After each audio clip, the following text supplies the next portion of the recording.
ఎవరైనా ప్రశ్నించారా? మేమే కదా తీసుకొచ్చి ఇచ్చాం. మీకు ఎన్ని పట్టాలు కావాలి అన్ని పట్టాలు కూడా ఇవ్వడం జరిగింది. మీకు మంచి చేసాం, మీకు మేలు చేసాం.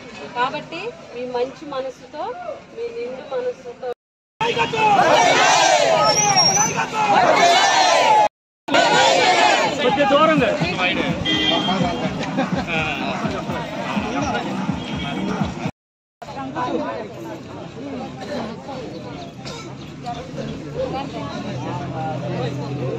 మీరు మీ అమూల్యమైన ఓటుని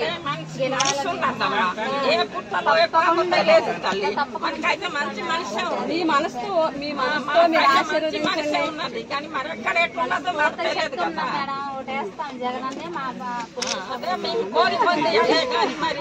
మన మనసులో ఉంటే అయిపోతాం. ప్రభుత్వం అందరి మనసులో అది ఉండాలి. పంచుకుంటాము.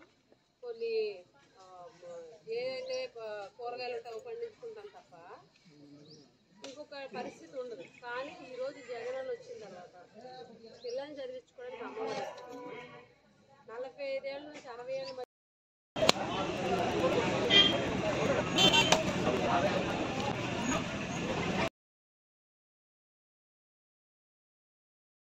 ఇక్కడ మీ అందరు బ్లెస్సింగ్స్ తీసుకుని వెళ్ళడం ఇప్పుడు ఆనవాయితీ కాబట్టి మొట్టమొదటిగా తాటిసీల గ్రామానికి రావడం చాలా సంతోషాన్ని వ్యక్తం చేస్తున్నాను.